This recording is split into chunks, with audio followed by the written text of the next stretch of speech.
আজকে সারাদিন কত কষ্ট করলাম, হেঁটে হেঁটে ক্লান্ত হয়ে গেছি। একটা দানা পানিও পেটে পড়ে নাই, কারো কাছে এক মুঠো ভাতও পেলাম না। একটু সামনে যাই দেখি। জানি না আর কতক্ষণ হাঁটতে হবে। দূরে একটা গ্রাম দেখা যাচ্ছে, ওখানে যাই দেখি কারো মনে দয়া হয় কি না। ও বাড়িতে যাই, ওখানে নিশ্চয়ই একটু খাওয়া মিলবে। বাড়িতে কেউ আসো? ও মা, একটু ভাত দে মা, অনেকক্ষণ হাঁটছি, কিছু খাইনি, পেটে অনেক খিদা রে বাবা। বাবা মন্টু, বাবা একটু বাইরে দেখা তো, কে এসেছে, কে এত ডাক দিচ্ছে। আচ্ছা মা, আমি গিয়ে দেখে আসি। বাবা, দুইটা ভাত দিবা, পেটে অনেক খিদা।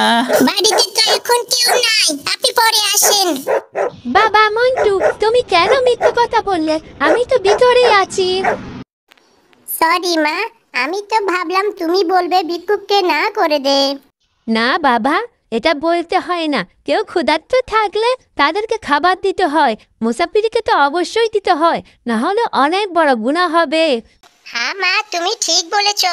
গতকাল ক্লাসে আমাদের মিসও এ কথা বলেছে। তাহলে চলো আমরা ওনার জন্য খাবার নিয়ে আসি। মা, আমি ভুল করেছি, আমাকে সুযোগ দাও, আমি ওনার জন্য খাবার বেড়ে নিয়ে আসি। এই তো ভালো ছেলে, ঠিক আছে যাও।